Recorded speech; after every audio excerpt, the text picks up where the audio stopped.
दोस्तों, अयोध्या में प्रकट हुए साक्षात लव और कुश कलयुग में ऐसा चमत्कार देखकर सबके होश उड़ गए। प्राण प्रतिष्ठा से पूर्व अयोध्या में कई बड़े चमत्कार हो चुके हैं, जिसमें गिद्धों का दिखना, भालुओं का दिखना, बंदरों के झुंडों का दिखना, जमीन में से मां सरयू नदी का प्रकट होना शामिल है। लेकिन इस चमत्कार को अभी तक का सबसे बड़ा चमत्कार कहा जा रहा है, जिसके पीछे की सच्चाई जानकर आपके पैरों तले जमीन खिसक जाएगी। आखिर क्या है पूरी सच्चाई? क्या सच में लव और कुश अपने धाम नगरी अयोध्या 22 जनवरी से पहले ही आ गए? मित्रों, राम जी से मिलने पहुंचे उनके दोनों पुत्र लव और कुश। क्या लव और कुश आज भी जीवित है? ऐसे कई रहस्य से आज पर्दा उठेगा। इसी के साथ बताया जा रहा है कि भारत के सबसे बड़े 4 शंकराचार्य मंदिर उद्घाटन में शामिल होने के लिए राजी नहीं हो रहे हैं। वहीं पर शंकराचार्य बता रहे हैं कि मंदिर अभी पूरी तरीके से तैयार नहीं हुआ है। और इसी के साथ बताया जा रहा है मंदिर में भारत का सबसे बड़ा नगाड़ा पहुंच चुका है, और वही गुजरात के बड़ोदरा से 108 फीट लंबी अगरबत्ती भी पहुंच चुकी है, जिसका वजन 3500 किलोग्राम है। उसी के साथ राम भक्तों ने 21 कुंटल का घंटा भी मंदिर में पहुंचा दिया है। वही मंदिर के यज्ञ के लिए राजस्थान से 650 किलो देसी गाय का घी भी मंदिर में पहुंच गया है। वहीं पर नेपाल की जनकपुरी से अयोध्या के लिए एक साथ 500 से ज्यादा टोकरी में उपहार बांधकर जनकपुरवासी अयोध्या ला रहे हैं। वही आपने देखा होगा, राम भक्त अपने प्रभु श्री राम के लिए कोई सोने का तीर कमान भेज रहा है, तो कोई खड़ाऊ, तो कोई वस्त्र भेज रहे हैं। आज की इसी वीडियो में शुरुआत करने से पहले अगर आप एक सच्चे सनातनी हिंदू है और राम मंदिर बनने से बेहद खुश है, तो इस वीडियो को लाइक करें और कमेंट बॉक्स में जय श्री राम जरूर लिखें। अयोध्या में राम मंदिर की प्राण प्रतिष्ठा की तैयारी जोर शोर से चल रही है। 22 जनवरी 2024 को रामलल्ला को गर्भगृह में स्थापित किया जाएगा। हर राम भक्त को इस दिन का लंबे समय से इंतजार था। अयोध्या में 22 जनवरी से लेकर 25 मार्च तक कई खास कार्यक्रमों का आयोजन किया जाएगा। इस बीच मंदिर के गर्भगृह के निर्माण का काम 24 घंटे चल रहा है। 22 जनवरी को राम मंदिर में रामलला की प्राण प्रतिष्ठा होने वाली है। किसी भी मंदिर में की जाने वाली भगवान की मूर्ति की प्राण प्रतिष्ठा का बहुत महत्व होता है। मूर्ति की प्राण प्रतिष्ठा के बिना भगवान का पूजन अधूरा माना जाता है। इसलिए आगे हम वीडियो में बताएंगे कि प्राण प्रतिष्ठा क्या होती है और जानेंगे लव कुश कैसे राम मंदिर में प्रकट हुए। सनातन धर्म में किसी भी मूर्ति की प्राण प्रतिष्ठा बहुत महत्वपूर्ण मानी जाती है। प्राण प्रतिष्ठा मूर्ति स्थापना के समय किया जाता है। किसी भी मूर्ति की स्थापना के समय उस प्रतिमा रूप को जीवित करने की विधि प्राण प्रतिष्ठा कहलाती है। प्राण शब्द का अर्थ जीवन शक्ति और प्रतिष्ठा का अर्थ स्थापना होता है। ऐसे में प्राण प्रतिष्ठा का अर्थ जीवन शक्ति की स्थापना करना या देवता को जीवन में लाना होता है। बिना प्राण प्रतिष्ठा के कोई भी मूर्ति पूजा के योग्य नहीं मानी जाती है। मान्यता है कि प्राण प्रतिष्ठा के जरिए मूर्ति में जीवन शक्ति का संचार होता है और वह मूर्ति देवता के रूप में बदल जाती है। अर्थात अब साक्षात प्रभु श्री राम अयोध्या राम मंदिर में निवास करने वाले हैं, और जब स्वयं प्रभु एक बार पुनः अयोध्या आ रहे हैं, तो उनके प्रिय बेटे और पुत्र लव कुश कैसे पीछे रह सकते हैं? क्योंकि जब प्रभु श्री राम जी जल समाधि के लिए गए, तब उन्होंने लव कुश को अयोध्या का राज्यपाल सौंप दिया था। रामायण में आज भी कई ऐसे रहस्य छिपे हुए हैं जिनके बारे में सिर्फ तभी पता चल सकता है जब रामायण का गहन अध्ययन किया जाए। ऐसा ही एक रहस्य है जो रामायण में होते हुए भी कभी सामने नहीं आया। यह रोचक तथ्य जुड़ा है श्री राम और माता सीता के पुत्र लव कुश और उनके पूर्व जन्म से। असल में यह शायद ही किसी को पता हो कि श्री राम और माता सीता के पुत्र लव कुश किसका अवतार थे। दरअसल वाल्मीकि रामायण के अनुसार श्री राम ने जब माता सीता का त्याग किया था, तब माता सीता को वाल्मीकि महर्षि ने बेटी मानकर अपने आश्रम में स्थान दिया था। वाल्मीकि जी के आश्रम में ही माता सीता ने 2 सुंदर पुत्र रत्नों को जन्म दिया था। वाल्मीकि महर्षि ने इन दोनों का नाम लव और कुश रखा। जहां लव श्री राम और माता सीता के छोटे पुत्र थे, वहीं कुश बड्डे पुत्र थे। वाल्मीकि रामायण में उल्लेख मिलता है कि लव और कुश पूर्व जन्म में वसुनंद और सुनंद नामक दो आर्षि भाई थे। रामचरितमानस में ऐसा उल्लेख है कि वसुनंद और सुनंद दोनों आर्षि भाइयों ने भगवान विष्णु की घोर तपस्या की थी। भगवान विष्णु उनकी तपस्या से प्रसन्न हुए। तब दोनों ने भगवान विष्णु से एक पिता की भांति उनका साथ मांगा। भगवान विष्णु वरदान सुन प्रफुल्लित हो गए और उन्होंने दोनों आर्षि भाइयों को यह वरदान दिया कि त्रेता युग में श्री राम अवतार के दौरान उन दोनों का जन्म राम कुल में होगा और वह श्री राम एवं माता सीता के पुत्र कहलाएंगे। ऐसे में लवकुश का अपने पिता की जन्मभूमि पर प्रकट होना और उनकी प्राण प्रतिष्ठा देखना सच में चौंकाने वाली बात है। वही बताया जा रहा ही कि रावण का वध विभीषण ने ही करवाया था। राम जी ने वध करके लंका पर विजय पाई थी और पुष्पक विमान के जरिए जब वह फिर से अयोध्या लौटे थे तब प्रभु श्री राम के साथ विभीषण की भी अयोध्या आए थे और कई दिनों तक अयोध्या में ही रुके थे। इसके बाद उन्होंने लंका का राज्य सिंहासन संभाला और लंका के राजा बन गए।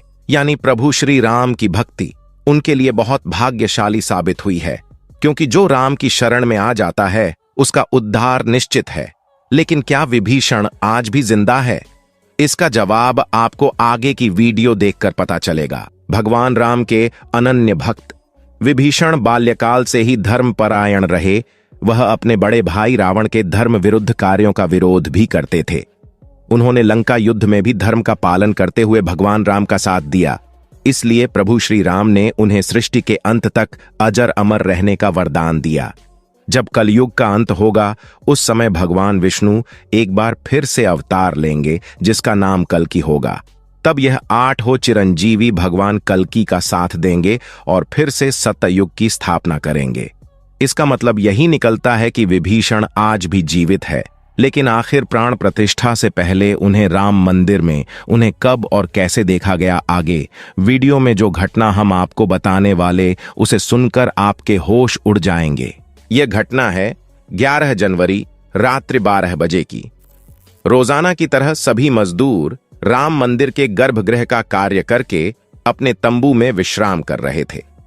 तभी मजदूरों को मंदिर के अंदर से प्रभु श्री राम के नाम जाप की ध्वनि सुनाई दी। अभी किसी भी अन्य व्यक्ति को रात्रि के समय राम मंदिर में घुसने की अनुमति नहीं है। तब उन्हें ऐसा लगा कि शायद किसी आसपास के मंदिर द्वारा उन्हें ध्वनि सुनाई दे रही होगी, तो सभी मजदूर रात्रि में वापस सो गए। लेकिन अर्जुन नाम के एक मजदूर को लगातार यह बात खटक रही थी। उसे वह आवाज राम मंदिर से ही आती प्रतीत हो रही थी, तो उसके मन में जानने की उत्सुकता हुई, आखिर इतनी रात्रि को राम मंदिर के अंदर राम नाम का जाप कौन कर रहा है।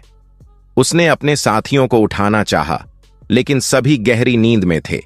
तब अर्जुन अकेले ही राम मंदिर परिसर में पहुंचा। वह काफी महीनों से राम मंदिर के निर्माण कार्य का हिस्सा था। उसे राम मंदिर का एक एक दरवाजा, एक एक कोना अच्छी तरह से पता था। जब उसने राम मंदिर के गर्भगृह में झांक कर देखा तो वहां पर एक बहुत ही दिव्य पुरुष, जिनके अंदर से काफी तेज प्रकट हो रहा था, वह अपने हाथों में माला लिए राम नाम का जाप कर रहे थे।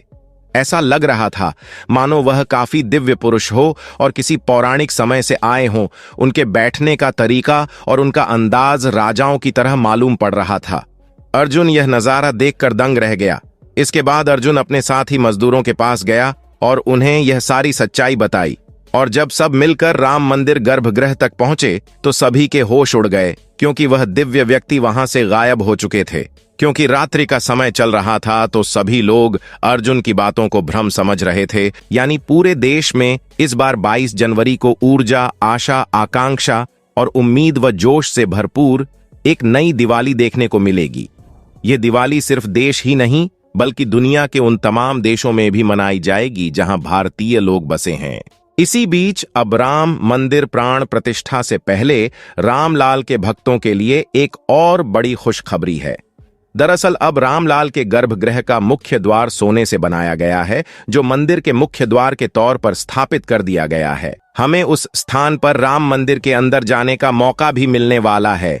लेकिन एक समय ऐसा भी था जब यहां पर हजारों कर सेवकों ने इस मंदिर के निर्माण के लिए अपने प्राणों का बलिदान दे दिया था। 1528 ईस्वी में श्री राम मंदिर में बाबर के आदेश से उसके सेनापति मीर बाकी ने गिराकर वहां एक मस्जिद बना दी। इसके बाद से हिंदू समाज एक दिन भी चुप नहीं बैठा। वह लगातार इस स्थान को पाने के लिए संघर्ष करता रहा। 23 दिसंबर 1939 को हिंदुओं ने वहां रामलल्ला की मूर्ति स्थापित कर पूजन एवं अखंड कीर्तन शुरू कर दिया।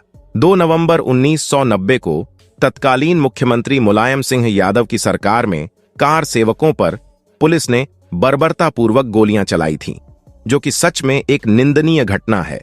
उस समय अयोध्या के वासुदेव गुप्त, राजेंद्र सरकार, रमेश पांडे और कोलकाता के दोनों कोठारी बंधुओं सहित अनेक कार सेवक इसमें शहीद हो गए थे। नीचे कमेंट बॉक्स में आप इन्हें श्रद्धांजलि जरूर दें। लेकिन दोस्तों, कहते हैं जो सच होता है वह स्प्रिंग की तरह होता है, उसे जितना दबाया जाए वह उतना ही तेज गति के साथ ऊपर आता है। 9 नवंबर 2019 का दिन सुनहरे अक्षरों में दर्ज किया गया जब सुप्रीम कोर्ट की 5 जजों वाली बेंच ने ऐतिहासिक फैसला सुनाया और विवादित जमीन हिंदू पक्ष को मिली। और अब 22 जनवरी 2024 को भव्य राम मंदिर के अंदर रामलल्ला की प्राण प्रतिष्ठा होने वाली है। इस प्राण प्रतिष्ठा के भव्य समारोह में देश विदेश की 11,000 हस्तियों को आमंत्रण दिया गया है। लेकिन दोस्तों, कुछ राजनीतिक दलों ने राम मंदिर के इस भव्य समारोह में आने का न्योता ठुकरा दिया है। इसके संदर्भ में देशवासियों का कहना है कि दुनिया में देवता और राक्षस दोनों प्रकार के लोग रहते हैं। देवता मंदिर में प्रवेश कर सकते हैं, लेकिन राक्षस मंदिर के अंदर नहीं जाते। जो राजनीतिक दल मंदिर के प्राण प्रतिष्ठा में आने से मना कर रहे हैं, उन्हें इन्हें राक्षसों के साथ जोड़कर देखना गलत नहीं होगा। जल्द ही राम मंदिर आम जनता के लिए भी खोल दिया जाएगा। राम मंदिर की भव्यता, लोगों के मन में राम मंदिर को लेकर के उत्साह और साथ ही साथ अयोध्या शहर का विस्तार उन सभी बलिदानों की आत्मा को शांति प्रदान करेगा और देश के प्रगति में भी जरूर सहयोग करेगा। हम दोस्तों आशा करते हैं कि आज की वीडियो के माध्यम से आप राम मंदिर को और उसके इतिहास को करीब से जान पाए होंगे। आज की वीडियो आपको पसंद आई होगी तो लाइक जरूर करें और कमेंट बॉक्स में सभी कर सेवकों के बलिदान के प्रति आप श्रद्धांजलि जरूर दें। साथ ही साथ कमेंट बॉक्स में कुछ सेकुलर हिंदुओं के लिए अपनी राय जरूर रखें, जिन्होंने राम मंदिर प्राण प्रतिष्ठा समारोह में आने का न्योता ठुकरा दिया है। आज की जानकारी अगर आपको पसंद आई है तो वीडियो लाइक करें और चैनल को सब्सक्राइब कर लो। हमारी तरफ से आप सभी को जय श्री राम। अयोध्या से जुड़े हर एक अपडेट की जानकारी में आपको इस वीडियो के माध्यम से देता रहूंगा, इसलिए आप हमारे इस चैनल को सब्सक्राइब, लाइक, शेयर जरूर कीजिए और कमेंट में जय श्री राम जरूर लिखिए। हमारे साथ इस वीडियो में लास्ट तक जुड़े रहने के लिए आप सभी को दिल की गहराइयों से प्रेम पूर्वक बहुत बहुत धन्यवाद।